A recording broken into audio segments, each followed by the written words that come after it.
Imagine this, two spacecraft, about the size of a small car, yet these are humanity's greatest explorers.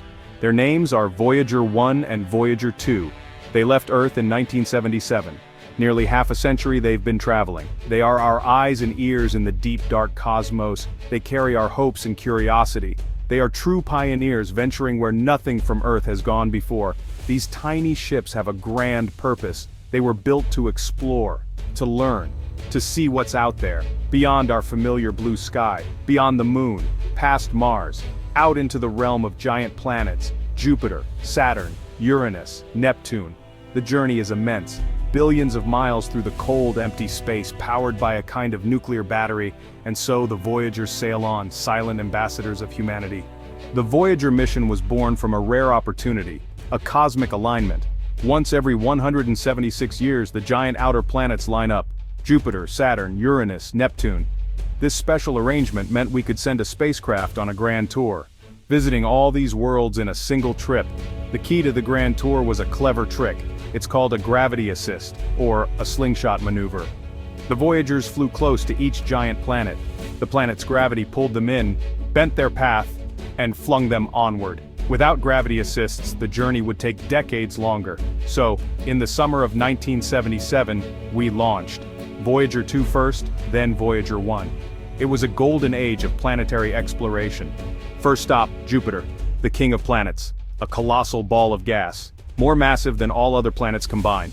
Voyager 1 arrived in 1979. Voyager 2 followed a few months later, and what they showed us was breathtaking. The Great Red Spot, a giant storm, bigger than Earth. But Voyager showed it in stunning detail. A swirling crimson vortex, a hurricane that has raged for centuries. We saw clouds of ammonia, we saw lightning. Jupiter was alive, dynamic, a world of incredible power. But Jupiter had more surprises. Its moons, Io, a volcanic wonderland. Voyager saw active volcanoes erupting, spewing sulfur into space. Europa, another moon, covered in ice. Beneath that ice, scientists now think there's a vast ocean. Could there be life there? Voyager sparked that question. And Jupiter itself? It has rings, faint dusty rings. We never knew, until Voyager. Next, Saturn, the jewel of the solar system, famous for its magnificent rings. Voyager 1 flew by in 1980. Voyager 2 in 1981. The rings weren't just a few solid bands. Voyager showed thousands of them. After Saturn, Voyager 1's primary mission was done. Its path took it out of the plane of the planets, heading towards interstellar space. But Voyager 2, it had a date with destiny. A lonely journey onward to the ice giants Uranus and Neptune. These were truly mysterious worlds. So far away, so faint in our telescopes. We knew very little about them. Voyager 2 was our only chance, our only spacecraft ever to visit them. Uranus was next. Voyager 2 arrived in 1986, after a 5-year solo flight. Uranus is strange. It's tilted on its side. Its axis of rotation is almost parallel to its orbit. Voyager 2 found a pale, blue-green world, almost featureless at first glance. But it had faint cloud bands, rings, and a bizarre magnetic field. It also discovered 10 new moons. Then, onward to Neptune. Voyager 2 reached it in 1989, 12 years after leaving Earth. Neptune was a stunning surprise, a vibrant, deep blue. Attached to the side of each Voyager spacecraft is a special package, a golden record. It's a phonograph record, made of gold-plated copper, designed to last for 1 billion years, or more. It's a message from Earth. To any civilization that might find it out there in the vastness of space, it's a greeting, a gesture of peace, a snapshot of who we are, what our world is like, a cosmic time capsule. The idea came from a committee chaired by Carl Sagan. How do you represent all of humanity, all of Earth, on a single record? They chose carefully.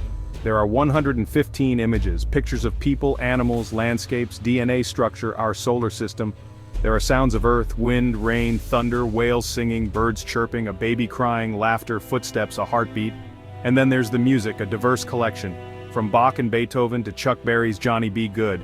Music from different cultures, different times, representing the richness of human creativity. There are also spoken greetings in 55 languages, ancient and modern. The cover of the record is also important. It has diagrams, instructions, how to play the record, where the spacecraft came from, our sun's location, mapped relative to distant pulsars. The golden record is a symbol of hope, of our desire to connect.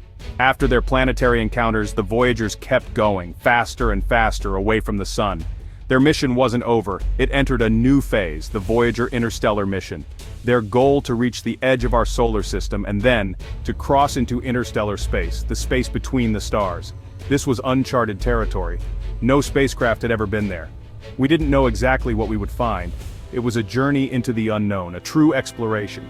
Our sun creates a giant bubble around itself. It's called the heliosphere. The solar wind, a stream of charged particles from the sun, inflates this bubble.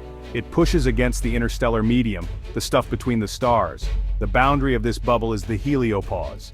It's where the sun's influence ends and interstellar space begins. In August 2012, Voyager 1 sent back data. It showed a sharp change. The solar wind particles dropped.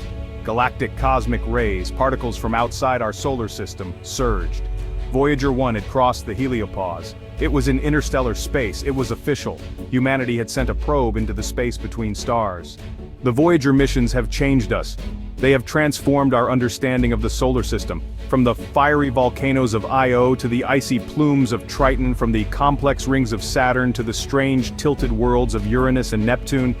They revealed a solar system far more dynamic, more beautiful, more wondrous than we ever knew. The images they sent back are iconic.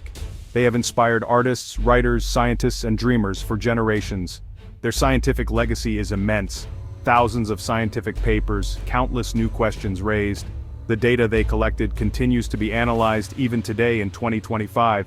They set the stage for future missions. Galileo to Jupiter, Cassini to Saturn, New Horizons to Pluto and beyond, all stand on the shoulders of Voyager. The mission proved what humanity can achieve when we are bold, when we are curious, when we work together to reach for the stars.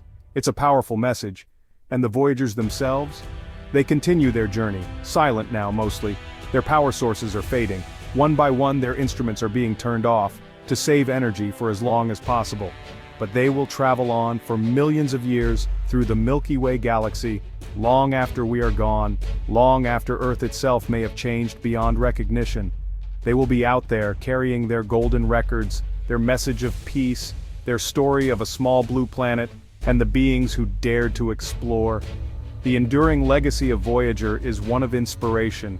It reminds us of our potential, our capacity for wonder, our place in the cosmos.